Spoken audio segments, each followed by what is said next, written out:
What up? What's good, people? What is up? What is they went from the fourth level of hell and sent us down to the seventh level of hell. Why? Because then you got Kwanzaa pulling out her titties. The whore pulled out her titties. And these whore bags over here started feeling and fondling on her tits. What? I don't have it to do with you. Girl, you can go over there, rant and rave.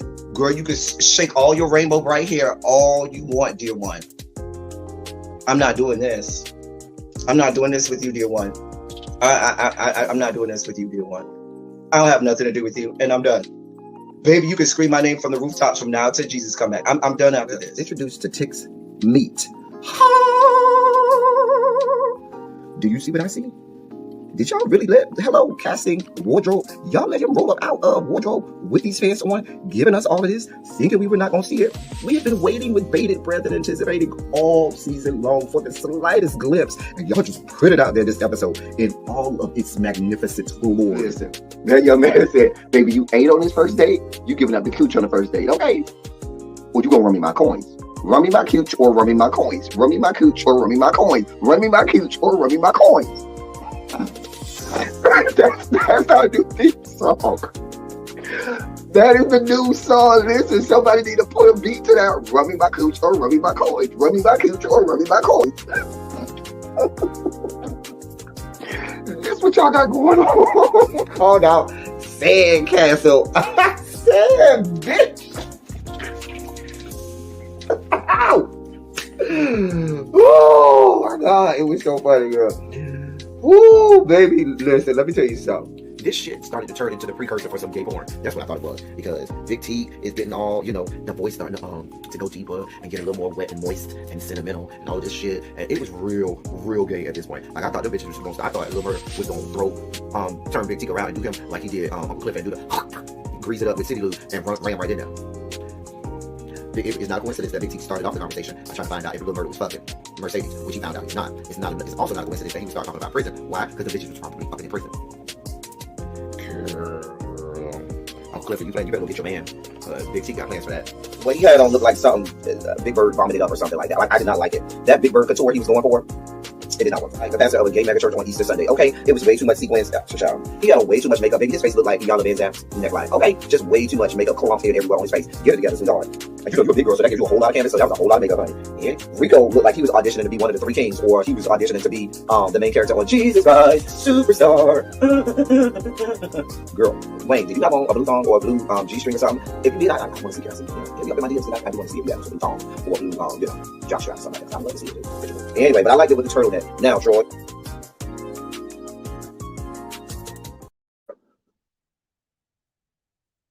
Well, hello, people. Hey. What is up? What's going on? What's up, people? Why is this like this? Why are you like this? What's going on, people? There we go. That's a little better. What's going on, people? What are you doing? I will tell you, what are you doing? All right, there we go. Hey, y'all, I see y'all rolling up in here. Oh, you here early today, Cams. Early. What's good, bro? What's good, Cams? What's good, my love? Hey, Nicole Stevens, boo. Monk Chip, my boo, my love, my dog. Hey, y'all. Thank y'all so much for being here. Thank y'all so kindly. Y'all really don't understand how much it means for you all to come and pay me a little old visit. It does mean a lot. It goes a long way. And I am always eternally grateful for you all to be here. All right. The dossier today is not very extensive, which gives us a real opportunity to really unpack.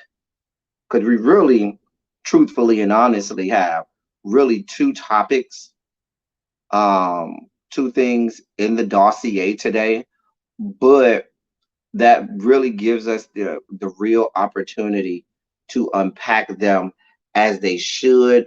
I still am working on that. Remember last night I told you there was a report that came out from the Senate, had a report that they commissioned and came out. I'm still unpacking that. So that's not on the agenda today. I really wasn't supposed to do a silly Saturday, not silly Saturday. I wasn't supposed to even do a politics of it all of it all today. But with these two pressing issues, I felt the need um, to go ahead and you know, do a politics of it all and really unpack. Um, yes, we are. That's the first thing on the in the dossier, front and center. Hey, Nafisa's daughter. Hey, boo. Feel like I ain't seen you in a minute. Where you been, boo?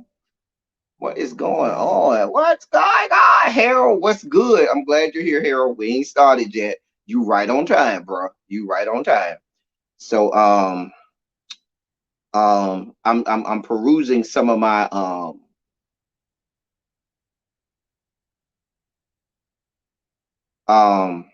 I have three, I'm sorry, not one, not two, but three, excuse me, three agenda items in the dossier.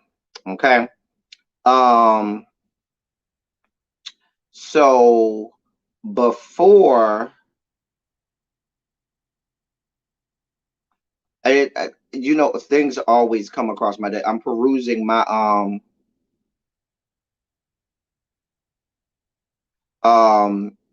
before I'm gonna hold on to the same-sex marriage bill. I got a couple things. I got like two sugar spikes that I do need to address. Then we'll do Hakeem, my good frat brother, and then we'll do the Pete's de Resistance, our feature presentation. So we'll save our feature presentation for later. Okay, so let's get our sugar spikes out of the way. Hey, Monique, boom. Let's get our we have two sugar spike stories that I want to get out of the way. So without further ado, ladies and gentlemen, and all non-binary gender conforming uh, members of our audience, it is time for our sugar spike segment. Sugar spike, sugar spike, sugar, sugar, sugar, sugar, sugar spike, sugar spike, sugar spike, sugar, sugar, sugar, sugar, sugar spike, sugar spike, sugar spike, sugar, sugar, sugar, sugar, sugar spike, sugar spike, sugar spike, sugar, sugar, sugar, sugar, sugar spike, sugar spike. Holy Ghost will tell you, don't wait at the church. You can win it. He called my mama shy. Jesus. I wish somebody help me. Jesus. Jesus. All right. I really want to play Taste the Goodness of the Biscuits, but I told y'all YouTube is tripping and I got a copyright claim because of Taste the Goodness. And so I'm scared because YouTube has been, not only have they been giving copyright claims, they've been actually giving out strikes from what I understand. And I cannot afford to get a strike, because if I get a strike, then I won't even be able to go live, I think, for like 30 days. So something like that. I don't know. Hey, Miss Baythang, boo, where you been hiding at? I ain't seen you in a little minute. Where you been hiding? All right. So our first sugar spike requires us to travel across the pond over to the Holy See, the bedrock of racism and discrimination. Where, you may ask? Great Britain, England. Oh, yes. Let's send me the clip via the mod chat. I need to hear myself. Okay. I'll put it in the mod chat. I'll put it in the mod chat, Cams. I have no problem doing that. Matter of fact, I think I did post the link to it in the mods chat when I first found it, but I'll put the one that I edited in the mod chat. Okay, so over in England, right, take us out, Moose. You know what? Should I risk the copyright claim just to play Taste the Biscuits? I'm willing to risk it. Y'all think they'll give me a copyright strike if I play Taste the Biscuit? Screw it. Hopefully I don't get a copy. I'm gonna challenge it if they give me a strike. Hopefully they don't, but We will just for y'all, YouTube, don't give me a freaking copyright strike. I'll take a claim, but not a strike. Oh, I took it off. It's not even on. I took it off. I gotta do it next time because I took it off. I took it off. I took it off. So I can't even play it if I wanted to. So anyway, so across the pond, a Buckingham Palace official has resigned following insulting comments made to a black charity founder. Here's what's going on. At an event hosted by Queen Consort Camilla, charity founder Ngozi Fulani had a disturbing encounter with an honorary Buckingham Palace staffer who insisted on knowing where in Africa she was from, per The Independent. Fulani said she left the event traumatized and insulted at what happened.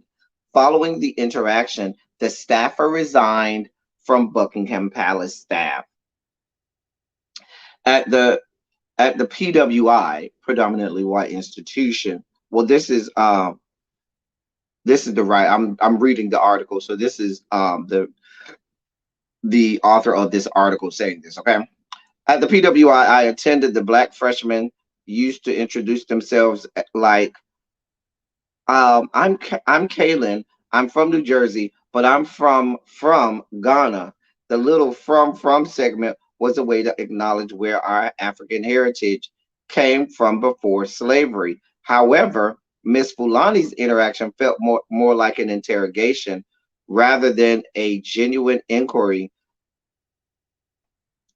Um, First, the staff member began the conversation by touching Fulani's hair, moving her dreadlocks out the way of her name tag.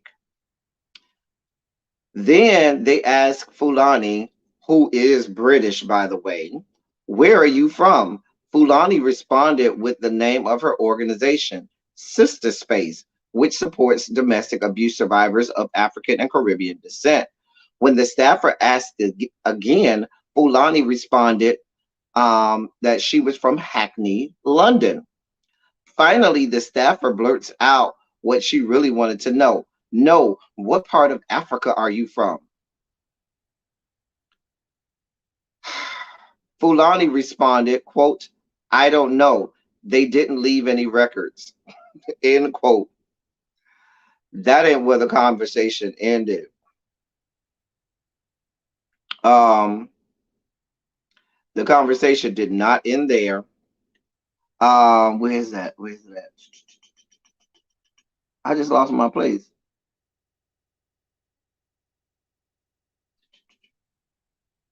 Oh, the staffer then went on to ask, well, you must know where you're from. I spent time in France. Where are you from? Here, the UK. That's what Fulani responded. Hey, by the way, hey Tracy.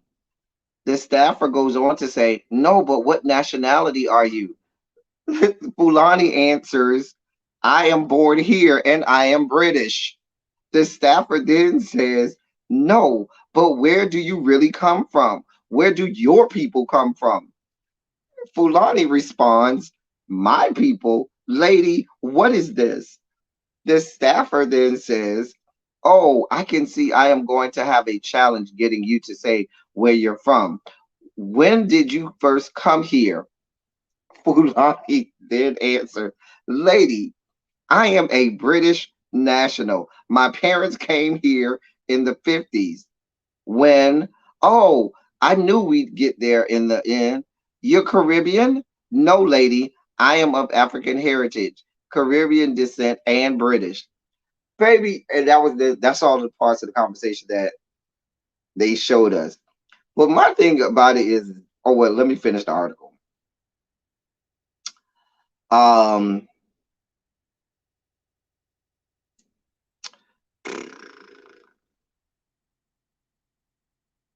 Yeah, that's the whole article. That's all we need to know. But we know that the lady has officially resigned. Now, I'm with you, Harold. I would have laid her out. Baby, baby shark. Do. I would have laid mama the fuck out. Do you hear me? Laid her out. Babe, where you from? Bitch, I'm from Hackney, London. Where are you really from? Bitch, I'm from here. I was born here. But for real, where you from? Bitch, where the fuck you from? The fuck you asking me all these motherfucking questions? Bitch, let me in this shit. The fuck are you doing? And who the fuck do you answer to? Because I'm not sick of this shit. Fuck you do. First of all, the full and hard stop would have come when mama touched my hair. Because apparently she touched the black lady's hair and moved the black lady's hair to the side so she could see the black lady's name tag. See, that's where it would have been the full stop right there. Full and hard stop. Because, baby, at the moment that you reached toward my hair, that would have been a quick pop. Wait, what you doing, boo? What you doing? What you doing? Why are you reaching toward me? Child. Basically, what her racist ass was saying is that the woman had no rights to be at Buckingham Palace. You knew what that was all about. That was like, yeah, we really don't do your kind. Like, where are you from? But no, but where are you from? Because I need to see whether or not you have the credentials that it takes to be here. Child, girl, we don't know that it was an old lady. Cams. If I'm putting money on it, I'm putting money on the fact that it probably wasn't an old lady. The the holy see of colonialism is Buckingham Palace. That is the holy see of colonialism. And so we know she's in her 80s. The lady is in her 80s. Do you have info? I ain't even giving her 40s, Tracy. I'm gonna say there's some bastard in their 20s and 30s. I'm gonna get them 33 to 36, somewhere mid 30s. That's what I'm gonna say. 36.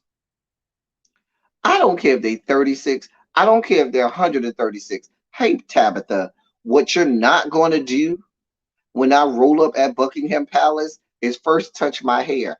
I ain't even a black woman. My hair ain't even that long for you to touch. And I still don't want you to touch it. You're not going to touch my hair.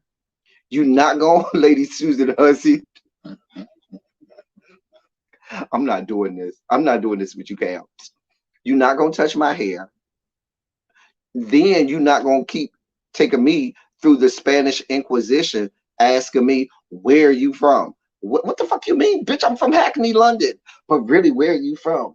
I am British, ma'am. Well, where are your people from? What nationality are you? I am British, ma'am. I was born here. But where are you really from? What the fuck are you talking about, ma'am? Ma'am. Stop playing with me. Get the fuck out my way. I have credentials to be here. And stop playing with me.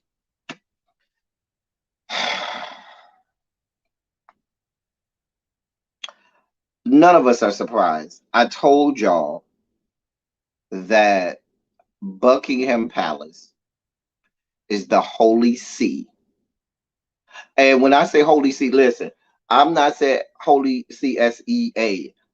Look up the term what the holy see is, SEE. And that's a theological term when you talk about the term holy see. So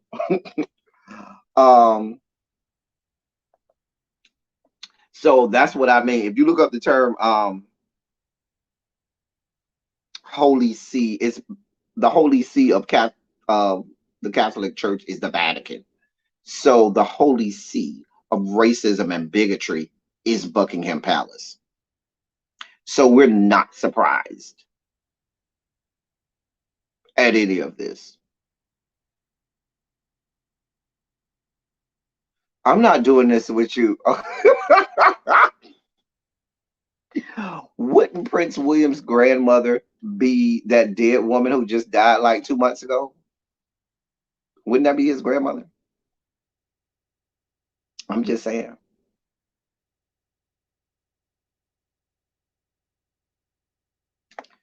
Child. Exactly, Nafisa's daughter. Look how they did Megan. We're not surprised. We're not surprised. But this is England. We're not surprised at all. In our next Sugar Spike story, Tabitha, go look that story up. Matter of fact, I'm gonna put the story, um, I'm gonna put the link to the story in the chat, Tabitha, because I feel like this is a story that you would have covered. I feel like this is a story, Tabitha, that I'm surprised you have not covered yet, because this is right up your alley. This level of sugar spikiness. Hold on, let me put this in the chat.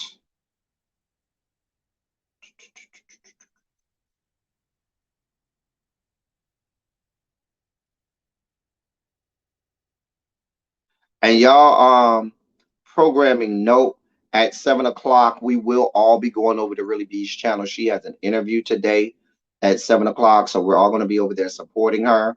I'll be in the bushes sniping any trolls that may come along, but we're all going to be over there supporting Really B. She has an interview with Ashley Silva from Love and Hip Hop, from Love and Hip Hop, not Love and Hip Hop, Love and Marriage DC. So we'll be over there at 7 o'clock. Not looking up at us now. I'm not doing this with you, Cams. She probably is though. Anyway,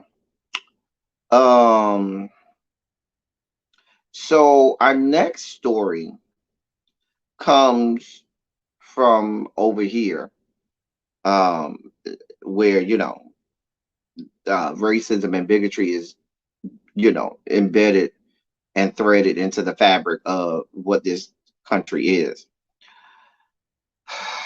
Providence, Rhode Island has set aside reparation money, actually, which sounds good.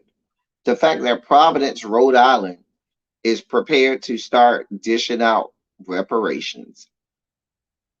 However, we're now finding out, as most of you all will probably deduce, that a good portion of the reparations money looks like it's going to potentially go to white people. I need something to drink. Give me. I need, because y'all gonna drive me to drink. Hold on. I'm not doing this with y'all, because y'all gonna make me spike the hell out. I'm gonna be gonna spike the hell out. I'm gonna get me some Powerade. I don't have any Gatorade because last week my beloved alma mater, Florida State, played University of Florida, and during UF week, as a Florida State alum, you can't drink Gatorade for the whole week because it's made at the University of Florida. So why would you drink Gatorade? So you switch to Powerade just for that week. Anyway, I don't know why I felt the need to tell y'all that, but now you know. Anyway, so let me read this story for y'all. Providence, Rhode Island recently set a $10 million budget. Hey, Sean Kiddy, what's good, Five? We're going to talk about our frat brother today, too. So, yes, we are going to talk about our frat brother today. All of the good, bad, and in between, Sean. We're not going to hold no punches now, Sean. We are not going to hold no punches. We're going to talk about it all. Okay, we're going to break it down. You hear me? Anyway, Providence, Rhode Island recently signed a $10 million budget to allocate to the Providence Municipal Reparations Program. However, there's one issue. While Black and Native American residents automatically qualify, a separate income bracket will also pull half of Providence's white residents will also pull half of Providence's white residents, according to the Washington Post. There is an anger. There is a. I'm sorry. This is angering a lot of minority residents of the city, especially when you consider that Black people only make up 12% of the population of Providence.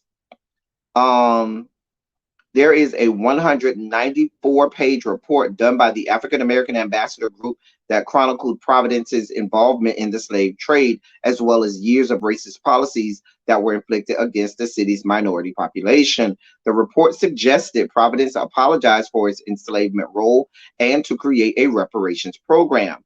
This $10 million allotment is funded by federal COVID-19 money, so it has to be spent in a race neutral way. However, the funds are still going towards home ownership and financial literacy courses. For a person to qualify, they must be a Providence resident of either Native or Black and Native American or Black ancestry, including Black immigrants who are not descendants of African American slavery. Also, residents earning less than $50,000 a year, less than about $50,000 a year, or a or are living in specific neighborhoods will also qualify. That can include many of Providence's white residents who comprise 53% of the population. So here's what you got going on. They idiots set aside federal funds for this because they didn't want to use. See, here's where they're trying to get over. Oh, we gonna pay y'all reparations. That reparations ain't coming from Providence. See that it was designed so the state, not of Providence, the state of Rhode Island. It was designed so that the state of Rhode Island paid for what they did and their, um, you know, um, involvement in slavery, but they don't want to pay no money, so they're going to use COVID-19 monies that come from the feds. Problem is the caveat and proviso to COVID-19 funds is it must be used in a race neutral way. So there's no way to justify you using this money for reparations when the whole point of reparations is the people who get it is based on their race and the atrocities and injustices that happen to them based on their race and ancestry. So what these idiots did even further is they said, okay, everybody who Black or Native American ancestry gets it, but also if you make less than $50,000 a year, now you qualify. Or if you live in these neighborhoods, you also qualify. Well, bitch, that ain't reparations. That's a government handout or a government subsidy. That ain't no damn reparations. Because if white people make up 53% of the population, it stands to reason that a whole lot of people making less than $50,000 a year are white.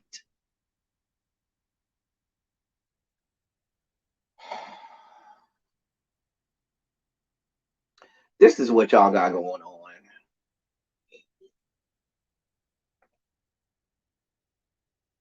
I don't know what y'all want me to do with this.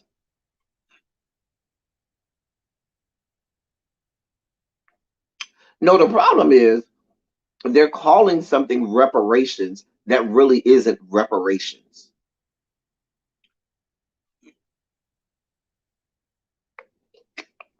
A mess. A damn mess. A whole ass mess. A mess. Like, whose idea was this? Whose idea was this?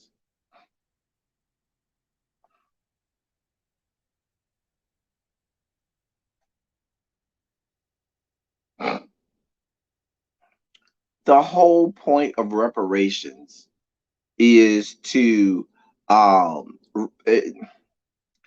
the term reparations comes because there's um this attempt, that's the best word I can put it, to repair the relationship between this country and people who this country has wronged.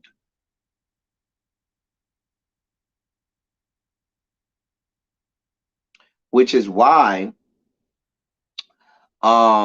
certain, and not all, let's be clear, certain Native American groups have been afforded um, reservations and certain and access to land that don't have to fall under the um, the governance of the United States. They have their own governing bodies.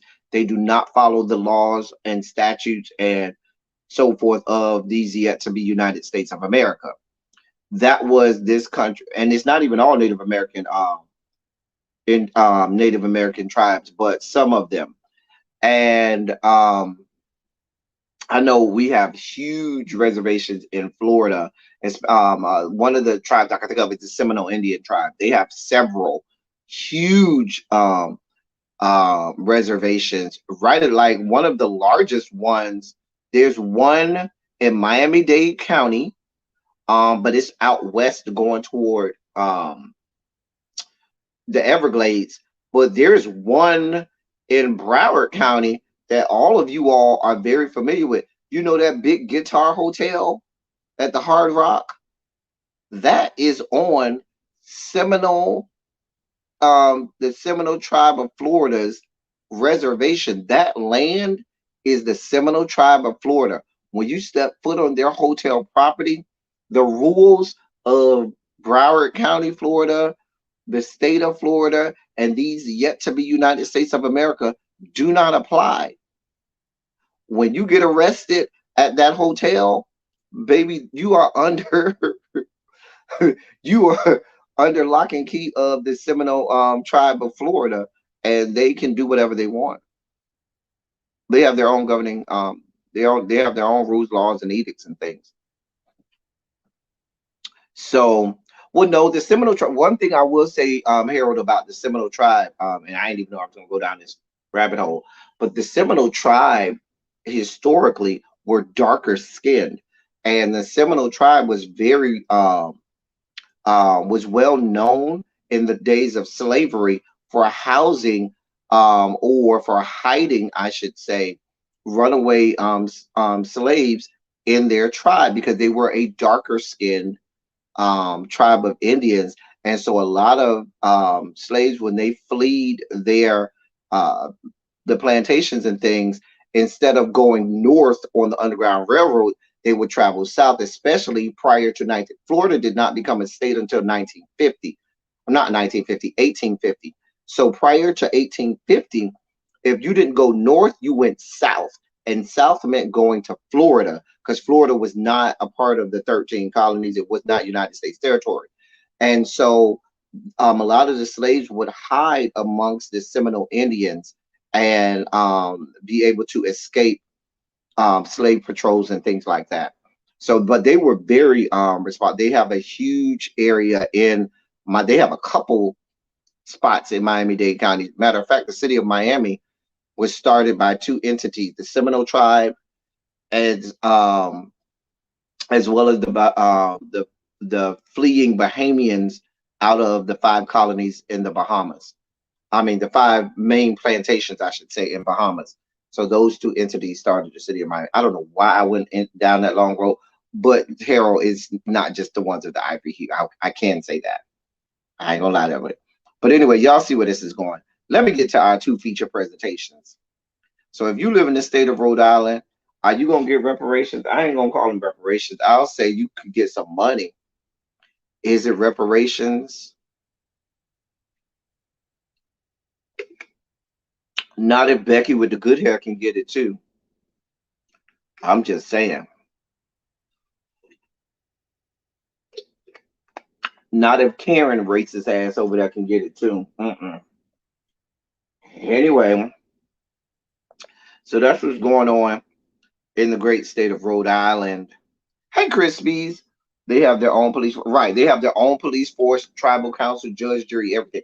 You are not. But at the same time, certain things that are illegal in the United States are not illegal once you cross over onto their reservation. Like I've been there, and all types of drugs that are illegal in the United States, you can do those drugs openly when you're on their property, and there's nothing that law enforcement can do to you. Hey, Tanya, boom, you in the bushes? All right. So for our first feature story, um, I'm going to say this is overall good news. However, we talked about this. We said what this meant.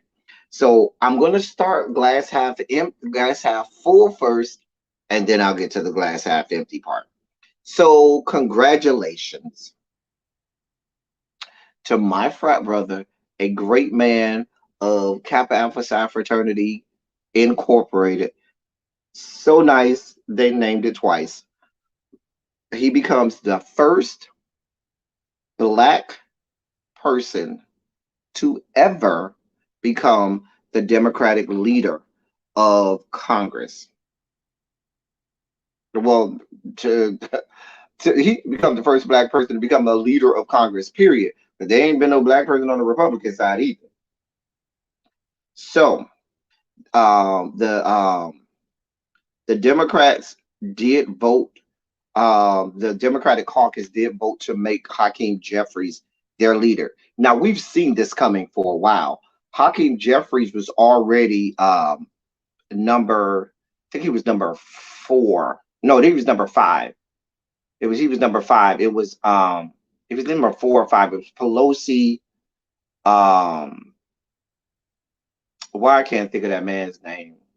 It was like 2 or 3 people. Clyburn was up in there, but Hakeem was right after that. And if you recall, there were 4 individuals just a couple weeks ago. The fact that I don't know these people's name, I'm supposed to know these things because you people expect me to know these things. But we did a whole story on it back in a couple weeks ago when Nancy Pelosi and Clyburn and Hoyer and it's somebody else I'm missing. It's a woman I'm missing.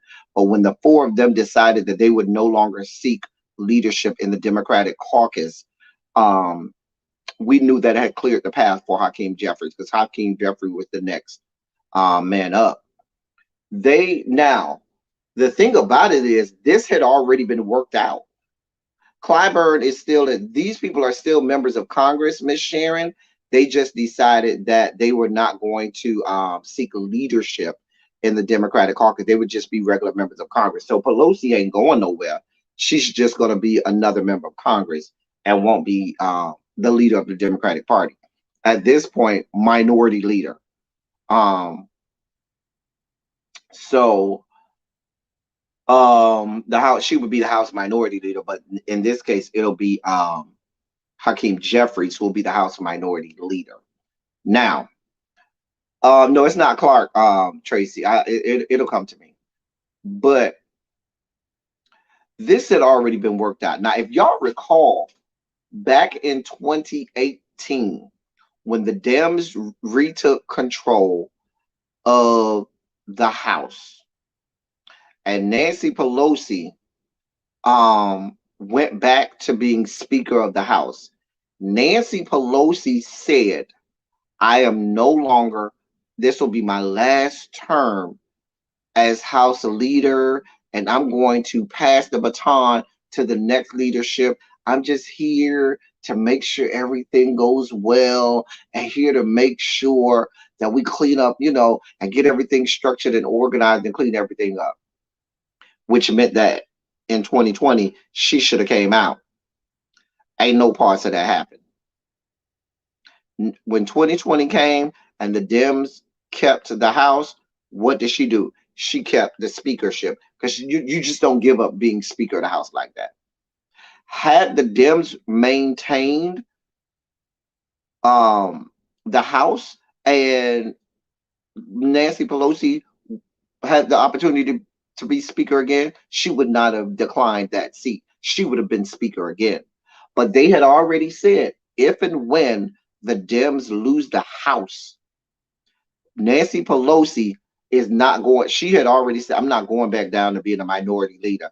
I'm not going. I've been Speaker of the House. That's going to be my last leadership position. If I ain't Speaker of the House, I'm just going to be a regular member. I ain't going back down to be a minority leader. not in this political climate.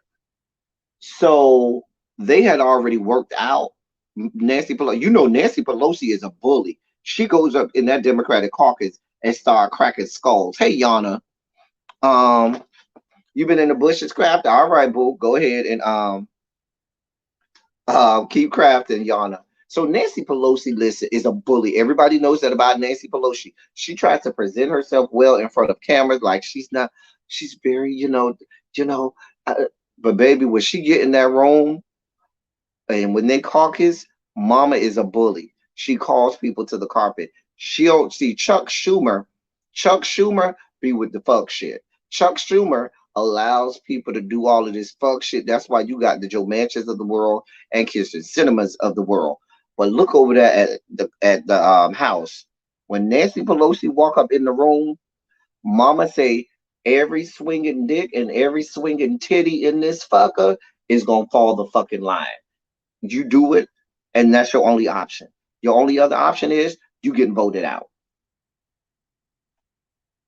What do you want to do? So and that's what she does.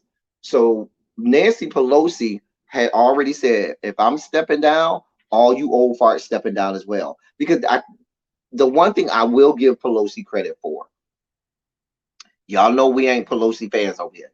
Y'all know Pelosi in the establishment. We do not we have real problems with the establishment Dems because they get it wrong a lot of times. But the one thing she did say was, we will get out of the way and allow for younger people to come in. Because Pelosi is what, her late 80s or something like that. Like Pelosi's in her 80s. So the problem is they had already set up and stacked the deck so that they could put in what they believed to be the next guard of establishment Dems or centrist Dems. Now, to Hakeem Jeffries' credit, now we'll see how Hakeem Jeffries plays this out. Okay.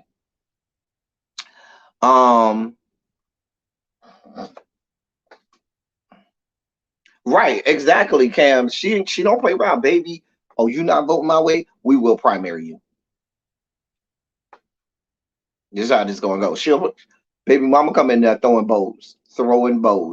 So here's how I want to see how what Hakeem Jeffrey really does. But what Hakeem Jeffrey did strategically was this was smart on his part. Hakeem Jeffrey said, if I want to get somewhere, I gotta play nice and rub elbows with people who are gonna get me there. I'll say what I need to say, I'll do what I need to do. To Hakeem Jeffrey's credit, Hakeem Jeffries played nice with those establishment Dems. He fell in line with Clyburn. He fell in line with Pelosi and did all of what they told him to do. Hakeem Jeffries also made it a point to join the CPC, not CBC. I mean, he's automatically a member of the CBC. We know that. But he made it a point to become a member of the CPC, the Congressional Progressive Caucus, to ingratiate the squad and all of the progressive wing of the party with him. Now, if you look at Hakeem Jeffries' voting record, he does have a progressive record in voting. However, in public, he always made it a point to toe the line and stand side by side with Pelosi, stand side by side with Clyburn, and all of those centrist Democrats to give that look. I'm walking the walk, I'm talking the talk, and I'm towing the line, knowing that he had his eyes on the prize. All the while, still ingratiating himself with the progressive wing, which is smart and strategic because the Democratic caucus is they're all over the place on the Democratic caucus. Like, it's so many factions within the Democratic caucus that, like, this is what, to Nancy Pelosi's credit, getting all of these different factions to coalesce together and vote together is difficult because these people are all over the place. And so we are first. So let me start have good. That is the good part. The fact that he has been able to do that. He hasn't pissed off whole wings of the Democratic Party. The other thing is, the other good part is, um, we need after. Let's be clear. After President Obama got out of the seat, Washington D.C. on both the Republican and Democratic side not wanted no parts of another black person. What they said to themselves was, "We gave you black people what you wanted. Don't bother us no more. Don't look for us to do nothing else for y'all. Don't bother us no more. We don't give a shit about y'all. We over here. We gonna keep on with our mantle of white privilege and breastplate of white supremacy." However, he did what he needed to do, and he allowed himself to rise within. Hakeem Jeffries ain't been in Congress that long. I think Hakeem Jeffries came in, I want to say 2012. Let me look that up. I think I'm almost sure. Um, he came in I think it was 20. I think it was 2012. Let me look. Let me look for you. I got y'all. I got y'all. Yeah, he was voted in 2012, so he was sworn in January 2013. So he was elected November of 2012, sworn in January of 2013. That's not a long time. That's just 10 years ago. And to be a freshman congressman 10 year 10 years ago and now have the be the leader of the entire Democratic caucus is a feat in itself. That is a feat in itself. He still is young enough where he could do something. Hakeem Jeffries is 52 years old. He's born 1970. So he's not Methuselah like the Clyburns of the world and the Pelosi's of the world. So he could do easily 10 or 15 years as a leader if he does the right, if he pulls the right strings, does the right things.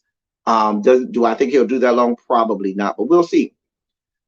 So that's the good part. The fact that we do have someone at that level of leadership that looks like us, that is one of us. Uh, Listen, I'm about to say some stuff. Some of y'all gonna get mad with me, and I don't care. I don't care how y'all feel. Now, um,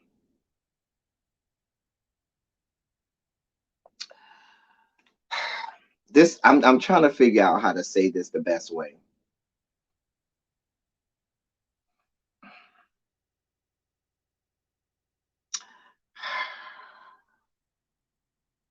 I'm trying to figure out. Okay, I'm gonna just go on right out and say it. I don't care how y'all feel. Kamala, hmm,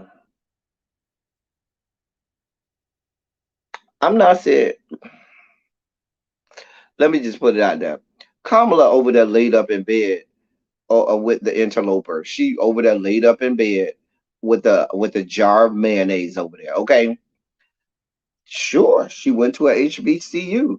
Sure, she pledged a divine nine. But every day she laid up over there with an interloper. Now, I'm not saying that don't make you whatever it is that it makes you because you laid up with a can and jar of mayonnaise, okay? However, comma, she laid over there with a jar of mayonnaise. There are times, Kamala, and you have a checkered past, Kamala. Now we just gonna be honest, where the black delegation has looked at you sideways, Kamala, like, girl, is you with us? Are you with us? There have been times, Kamala, let's just be honest, when we'd have looked at you sideways like, girl, you do realize that you over here with us. I know you laid up with this jar of mayonnaise.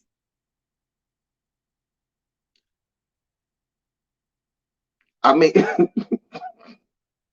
am I wrong? Am I just completely wrong? Hakeem Jeffries is not one of Hakeem Jeffries is divided not just like Kamala. Now, this is so horrible that I'm going down this road. But he got a black wife. Black women, don't worry, he got a black wife. I think his wife, I think her name is Canisiandra or Kenasandra or something like that. Somebody go look up the wife, but I remember his wife got this long name. It started with a K, and it's real like hood and ghetto. Like, what's your mama think about when she named you that name?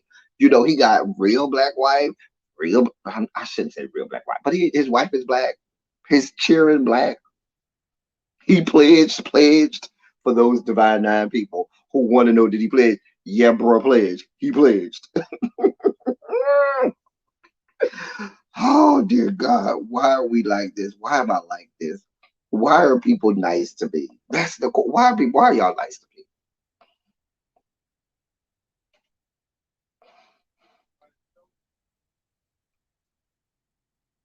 So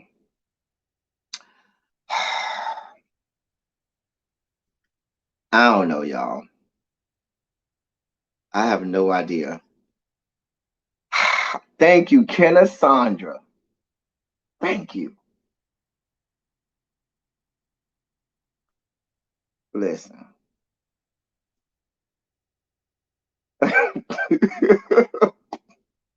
Y'all are horrible. But wait, I think I got a package. Hold on, y'all. I'm supposed to have a package.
Sorry about that, y'all. Forgot I had a package. Oh, boy, it was heavy too.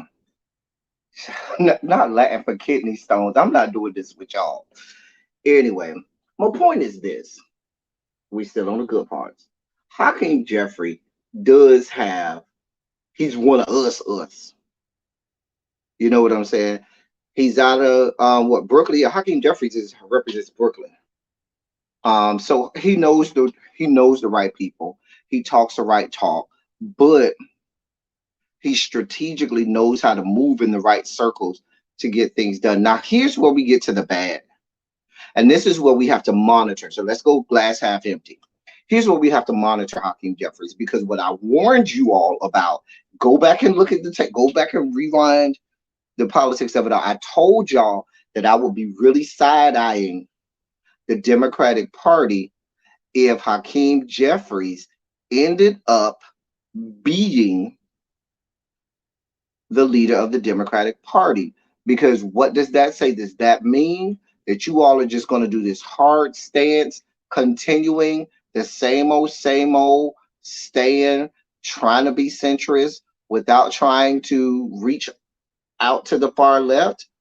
Or would you get somebody who was a dark horse and could galvanize and pull in the far left people to get and do some things that would reach out to those individuals? Because at some point the Democratic Party is going to have a reckoning about what they're going to do with the far left and the fact that their young base, because you see how this past election 2022 the Generation Z came out in droves, and Generation Z is more progressive than they are centrist. Hey, Jeff. What's good? Jeff gonna pop out the bushes. Hey, Jeff. Just popping out the bushes. If you want to come up here, Jeff, you can. I can drop the link. You can come up here and talk to me. If not, I'll call you. Thank you for your super chat, Jeff. I'll call you. Anyway, but so I will say that Hakeem Jeffries has the ability to really do some great things. He can manage all of the different factions. He can pull in certain people. Is he going to be able to do what needs to be done now? Because it's different when you're not the primary leader. He's the primary leader now.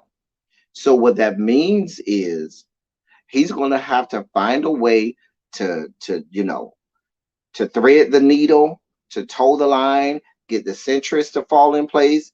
When he needs to do stuff that's more progressive, get the progressives to fall in line.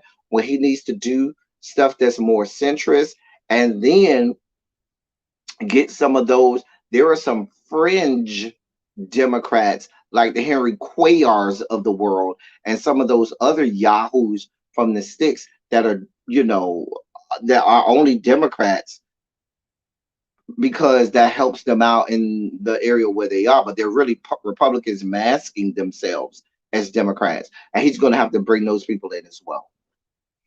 So I'm going to really monitor and see for you. Y'all know how I am. We're going to watch these things and see some of the moves that Hakeem Jeffries make. Now, listen, go look at Hakeem Jeffries' history. He's about that life. He do not mind calling people to the carpet. Hakeem Jeffrey is here for, oh, that's how you feel? Well, let me go ahead and eviscerate you verbally. Now, you can go look up the the highlights of Hakeem Jeffrey. He has called some people out on the floor of Congress. And so I look for him to do that. He's going to need you need a fighter at this point. Kevin McCarthy and those Republicans in the House are about that life. They're here for they're going to be in the middle of the octagon. They won't be windmilling in that octagon. Baby, they're going to be doing roundhouse kicks, 2 to the head, 3 to the body, and kicks in the groin. Ain't no windmilling over here. They are in the octagon ready. And you have to have somebody that you know is willing to get in the octagon and stand and go toe to toe and beat and whoop some ass. That's going to go in there and punch a bitch in the mouth. Does Hakeem Jeffries have the capacity to do that? He absolutely does. So there's more good than there is bad. I just hope that, because please be clear, Pelosi ain't going nowhere. Clyburn ain't going nowhere. So they're going to be in his ear. Remember, I told you Pelosi is a bully. Pelosi is going to be in his ear trying to get and force him to do her bidding behind the scenes. However, I hope he can be a man of his own and a man of integrity and say, fuck you, Pelosi. It's my turn. You had your time. Sit your ass the fuck down. And he can, make his own path and do what needs to be done. So he was on a lot of those, right? Child, he was. Now, I ain't gonna lie. So I'm really curious to see how this plays out, because you're gonna need somebody that's gonna go toe to toe with Kevin McCarthy. I really want to see who he assigns to these committees as ranking members of said committees and so forth. So because he won't get to pick the committee chairs, but he will get to select ranking members of said committees. Now, if the House should ever flip and become and the Dems retake the House, Hakeem Jeffries could actually be the first ever Black Speaker of the House, which would make him third in succession to the White House. To the presidency. Both the president and the vice president will have to die. However, he would be Speaker of the House. He would be the third ranking member in United States government. First Black person to ever be Speaker of the House. So It's definitely a historic vote. We are definitely going to give a full-throated backing and support of Hakeem Jeffries. We're here for all of it. We look forward to seeing what. Now we're gonna call him out when you know how we do over here. Listen, we don't give no blind support over here. We call the people out when we need to. If they ain't doing what they need to do, we're gonna lay them out. We're gonna lay their ass out. Hakeem, I love you. Down. We good. We frat. We all these things. But please be clear. If and when you need to be called to the carpet, you gonna be called to the carpet. Just like if I do something wrong, y'all call me to the carpet all the time, right? All right.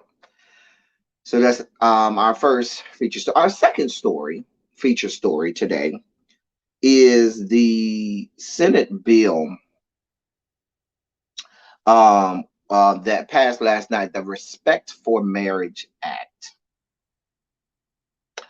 Now, just yesterday, prior to this passing, what did I say? Go roll back the tape yesterday. I said I don't envision us getting a law and bill that would codify same-sex marriage.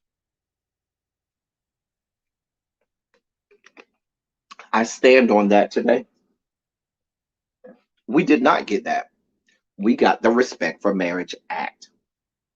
Now,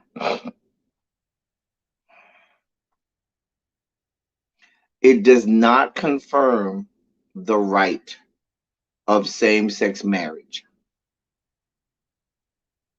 It does not. It does not do that. What the Respect for Marriage Act does is, the Respect for Marriage Act says, if someone was married legally in a state that identifies and acknowledges and accepts same-sex marriage, every state has to acknowledge that and accept that, and they have the right to do that. You cannot tell them that they're not legally married in your state. If Texas today makes, well, right now Obergefell is still on the books. So let me back up. When Obergefell versus Hodges decision came out that made same-sex marriage legal nationwide, that adjudication said that a state did not have the right to deny, say, two members of the same sex to get married. However, that was an adjudication. Now, contrary to popular belief, Supreme Court does not make laws. The Supreme Court makes decisions on cases that set precedent for the entire country. So when they set that precedent lets the rest of the country know this is what you can do, this is what you cannot do legally. And what they said was, legally, you cannot tell two people of the same sex that they are not allowed to get married. That's what Obergefell versus Hodges said. Now, what the Respect for Marriage Act says is, it says that a state does not, this is a law. Now, this is law as opposed to an adjudication. This would be a law that says that a state must respect and honor a marriage license given to a couple in your state if that marriage was legal in that state. For example, if same-sex marriage was illegal in Texas, but I got married in California and me and my partner moved to Texas, Texas does not have the right to tell me that we're not married. They have to honor my marriage, and I'm still afforded all of the rights and privileges and rights and privileges that come with being a married couple, whether or not Texas likes that. That is now law. What's not law is same-sex marriage. That's not law. That's an adjudication made by the Supreme Court. Now, the very same Supreme Court, which they've already alluded to, can come back and say, yeah, you know that adjudication we made back then, we don't want that shit no more. We don't think that's the law. What's going on, Jason? We don't think that should be law. So we're going to take that away, rescind that. It wouldn't be a rescinding of the adjudication, but they would make a new adjudication saying that the previous adjudication is now null and void. That's what happened with Roe v. Wade. So now when that previous adjudication becomes null and void, whatever is on the books in the respective states, because now there's no federal provision for it, whatever's on the book for the respective states now becomes law within that state. So if Texas had a ban on same-sex marriage before Obergefell, if Obergefell decision falls, now whatever's the laws on the books in Texas would be the law for Texas.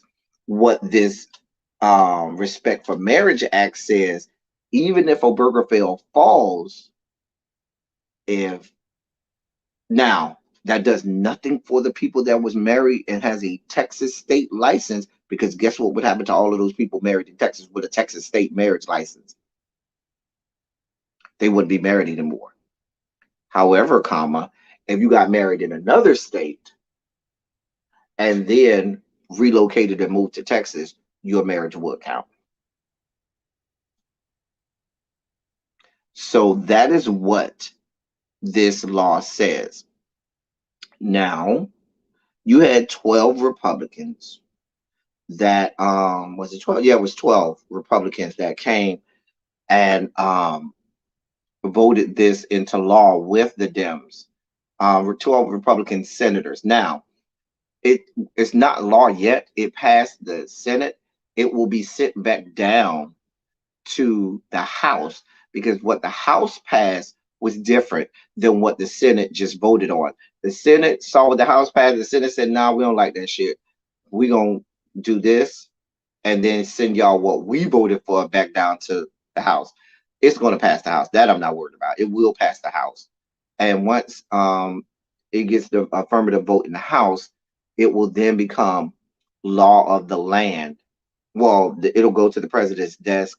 He'll sign it and it will become law. But let's be clear, this does not codify same-sex marriage.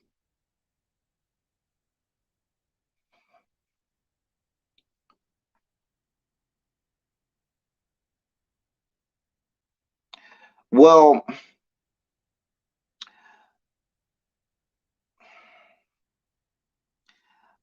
let me say this, Kenza, and I see your because I've read several different legal takes on this. There's a legal ideology that if Obergefell was to fall and you were married in a state where marriage is now illegal, that state does not have to honor that marriage license because it's not legal in that state.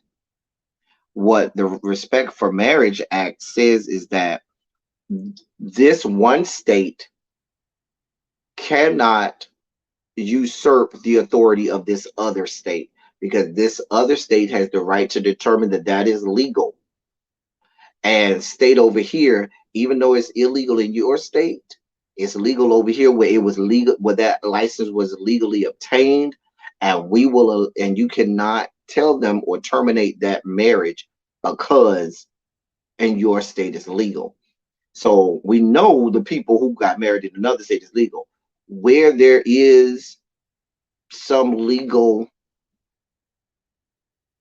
posturing and maneuvering is what that does for people in said state that got a license, marriage license in that state, but now that state no longer has that, it's no longer legal in that state.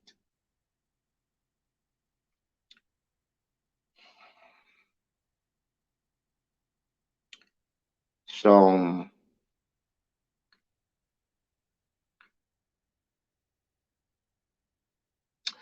if you watched it live, did y'all see how loud Cory Booker was when he gave his affirmative vote of aye? So that signified that him and his lover, his secret lover of umpteen years, well, they could have been married, but I'm just saying. Everybody knows Cory Booker got his secret lover. Yeah, that's what we are. Trying so hard to hide the way we feel. Tell you what I know. That young man got, child. We ain't going down this road. We are not going down this road. Um, what is promising, what is the good part is the fact that this was a bipartisan vote, which is good. Means we're going in the right direction. Do I feel that we have enough votes right now to just make it law, a national law, making it legal? I can't say that. Are you going to find 10 Republicans to outright legalize same-sex marriage? I don't know that. I don't know that. Because right now we don't know that we have 10 Republicans to codify Roe v. Wade. I'm just saying. What are y'all thoughts on this? I'm just trying to get my student loans. Listen, Volvo, y'all know they're gonna play around with that. Y'all know. Listen, the same bastards who took out PPP loans and got their PPP loans forgiven in the sum of billions upon billions of dollars in PPP loans. These are the same people who now don't want to forgive student loans. They're a real piece of work. A real piece of work.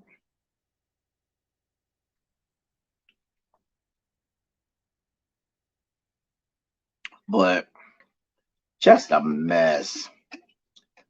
I don't and let me read to you one of the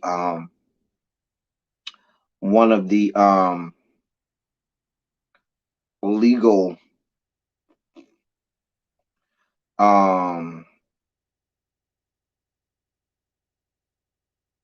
things that I found, as I got about 12 um pages up at one time. The Respect for Marriage Act does not confirm the right of same-sex couples to marry nationwide, as the United States Supreme Court did, as the United States Supreme Court did in the Obergefell versus Hodges, but rather requires states to recognize their marriages. It also does not block states from banning same-sex marriage if the High Court's 2015 ruling is overturned, as Justice Clarence Thomas teased in his concurring opinion for the June decision that ended national abortion rights. While some have criticized the legislation for falling short of what's needed and pandering to religious groups, the 61-36 Senate vote was still widely heralded as historic progress.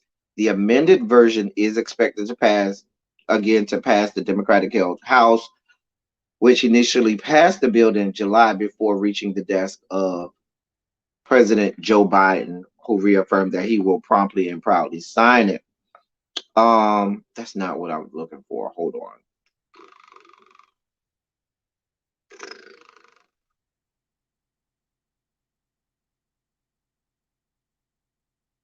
Um,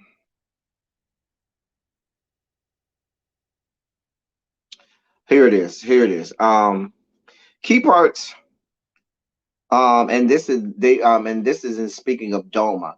Now, if you don't remember what DOMA was the Defense of Marriage Act that passed back in I think that was 96, which said that marriage in the United States was a man and a woman, could only be between a man and a woman. That was the Defense of Marriage Act, if you remember. Um, so and this is about DOMA. Key parts of that hurtful law haven't been enforceable since 2013, thanks to our prior, much more fair-minded United States Supreme Court historic ruling in United States versus Windsor. That was the first thing that cleared the way for Obergefell. And state bans on same-sex couples marrying have been unenforceable since the court's Obergefell versus Hodges decision. But even if largely dormant since Obergefell, those marriage bans still live on the books in many states. With the current extremist orientation of the court raising concerns that Obergefell may be next on the court's hit list, married same-sex couples have faced the possibility of their marriages would once again be not be recognized in I'm sorry would once again be recognized in one state but not another. The Respect for Marriage Act addresses that concern. While not perfect, the legislation ensures marriages solemnized validity anywhere in these United States are valid everywhere in our country without government discrimination based on sex, race, ethnicity, or national origin. We applaud the bipartisan group that understood the urgency and worked hard to find the path to mitigate the harms in case the court were to take the outrageous discriminatory step of erasing the fundamental right to marry.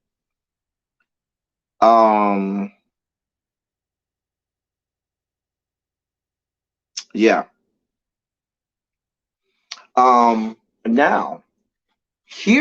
now this is the last part that I'm gonna bring up before we get out of here because we don't really be getting to go live. Now this is where we see political posturing and pondering.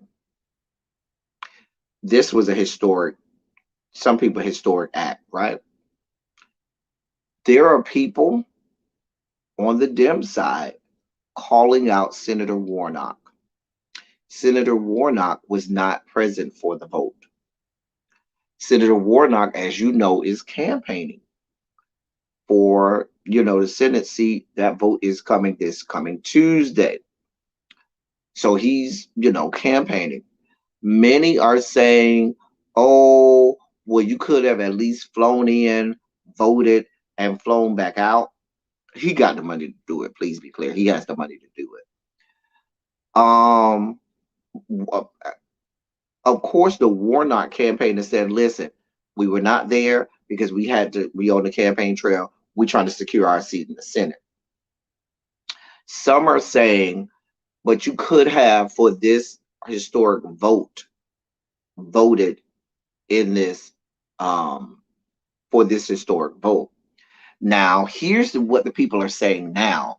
People are saying that, now I'm just telling you what the people are saying, that Warnock didn't vote because of his religious stance and the fact that he did not want to have an affirmative vote allowing for same-sex marriage because he is a man of the cloth and because of his religious stance. Warnock is not on record saying that at all. At all. But that's what the political posturing is within the Democratic Party. That is what's being said. Some are saying that it is convenient because now he can continue to campaign on the fact that he did not vote to um, on that bill, meaning that if he's trying to reach out to the evangelicals down in Georgia and some of those people who have an issue with same-sex marriage, he could run on the fact that I did not vote for that. This, I'm just telling you the political posturing that's going on right now. These people can never be happy. They can and will never be happy. I'm just telling y'all what's going on over there. I'm just telling y'all what's going on over there in Congress. What do y'all think about that? Do y'all really think? But see, that's why I said the Democratic Party always got a lot going on, and that's why when I was talking about Hakeem Jeffries leading leading the House Democratic caucus, I'm concerned because you have to be able to, circle the wagons, galvanize the troops, and allow them to coalesce, behind one opinion or one, ideology at some point. I haven't said my opinion on Warnock and this scandal. Well, it's not really a scandal, but these are things or rumblings that you hear from the Democratic Party. Um, my thoughts, it could be either. If I'm being brutally honest, it could be either. It could be simply Raphael Warnock said, "Listen, I'm campaigning. I ain't got time to be over here in Washington with y'all fuck shit. I'm over here trying to win a campaign." It could also be very convenient because, like I said earlier, Raphael Warnock has the money if he wants to book a private jet, fly into Washington, vote on that bill, get back on a private jet, fly back to Georgia, and continue on the campaign trail. He has the money to do that.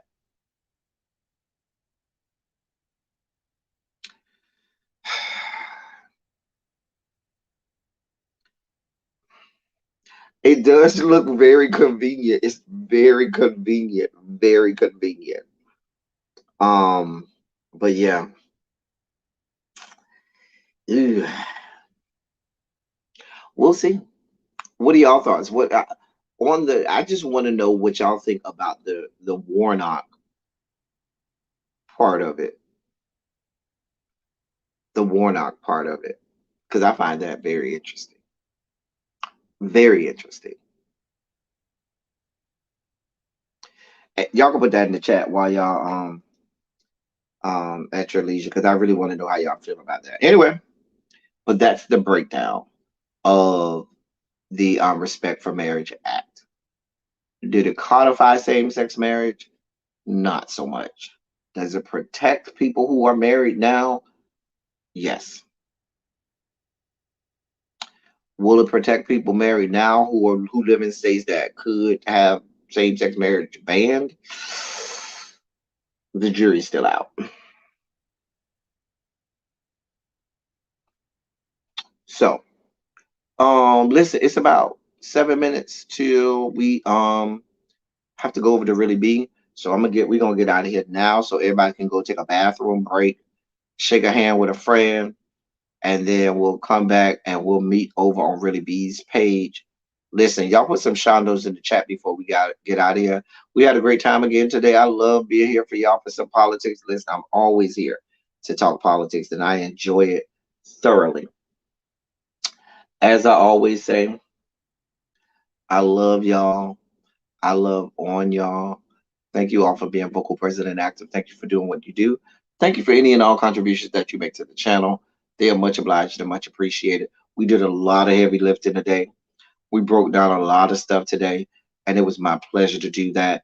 If you are so inclined, you can support the platform here, somewhere here. Yeah, there's a method for you to support the platform down here, and my Cash App. You can always send me stories via my email or DM on Instant Messenger or Twitter.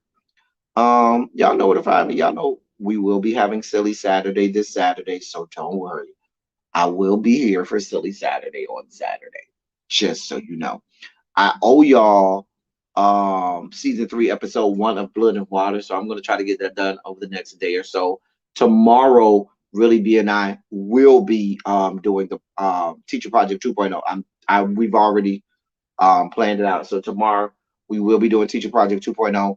Friday, myself, Really B and Ebby, we're gonna do a final panel on Queen Sugar now that the series finale happened last night.